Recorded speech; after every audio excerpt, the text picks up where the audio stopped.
Custer's 7th Cavalry was annihilated in just a few hours. Why did a man hailed as a hero suffer such an overwhelming defeat? June 25, 1876. At the Battle of Little Bighorn, the U.S. Army lost 268 soldiers, and Lieutenant Colonel Custer himself was killed. But, in fact, this annihilation had systemic causes: overconfidence and miscalculation, which are repeated in modern organizations. What truly happened in Custer's last battle?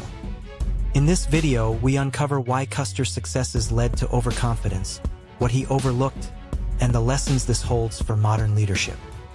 Now, let's delve into the full scope of the Battle of Little Bighorn's collapse. The main segment will also explore the context of westward expansion and the Native American perspective in detail. In 1861, the Civil War erupted. The young George Armstrong Custer, with his talent, rapidly rose to prominence like a comet. He always led from the front, bringing victory time and again with audacious charges, inspiring his soldiers who called him the Golden-Haired Cavalier.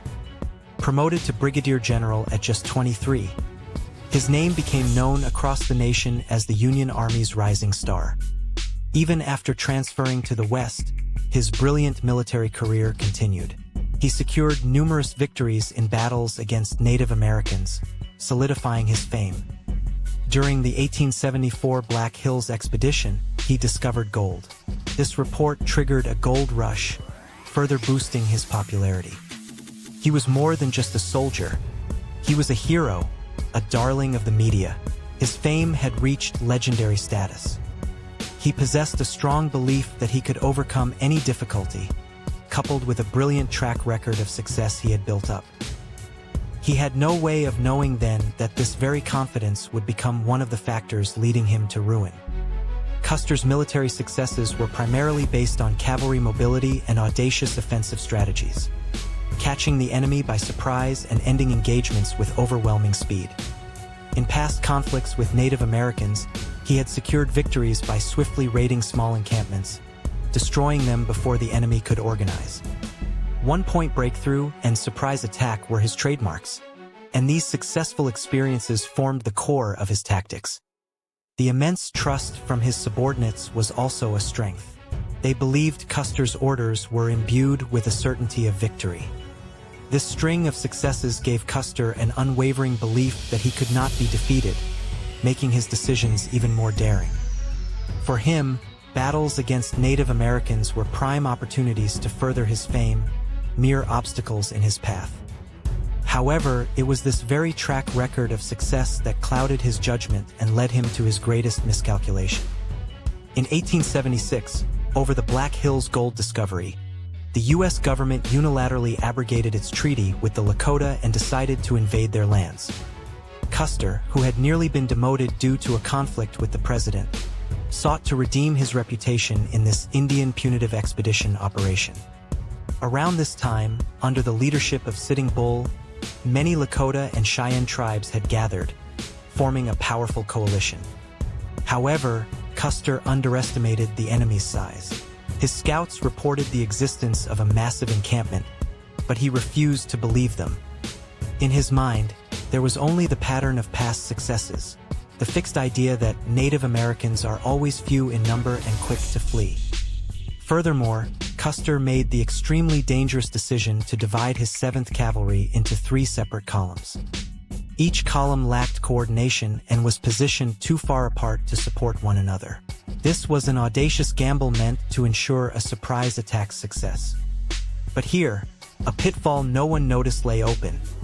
They were heading towards the largest Native American encampment in history.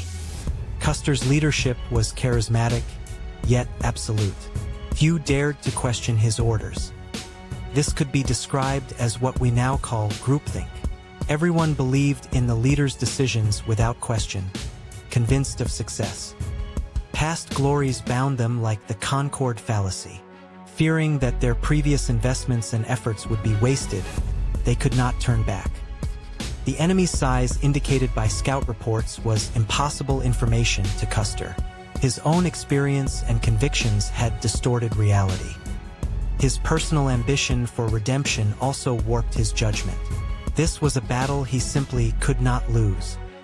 While subordinates followed orders, they harbored internal anxieties about this reckless operation.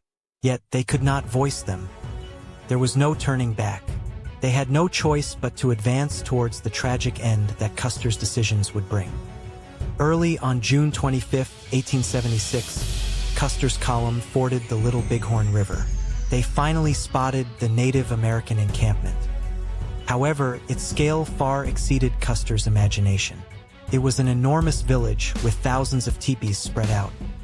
Major Reno's detached column launched an initial attack but encountered overwhelming enemy forces and suffered a devastating counterattack. Reno's column retreated across the river to higher ground. This left Custer's main force completely isolated, exposed to concentrated enemy attacks.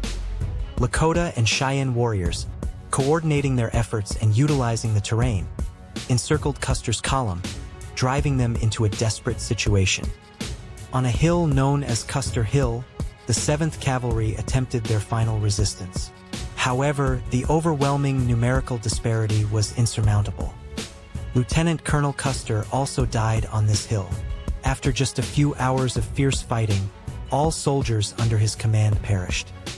The Battle of Little Bighorn would be remembered as one of the greatest tragedies in the history of American westward expansion.